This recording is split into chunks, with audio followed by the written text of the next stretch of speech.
Hello guys! Welcome po tayo sa aking channel. Mayroon lang akong ipakita sa inyo ng isang puzzle. Why to move mate into. Paano mo matatalo ang king sa dalawang tulak lamang? Makita natin guys nga nag-iisa lang ang defender ng king. Ito nasa G7.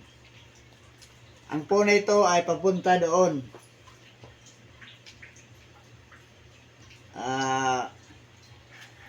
Kailangang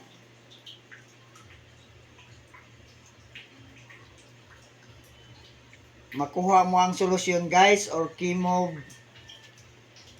sa puzzle na ito.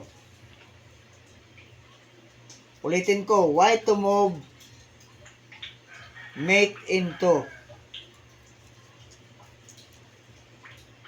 Maraming salamat guys.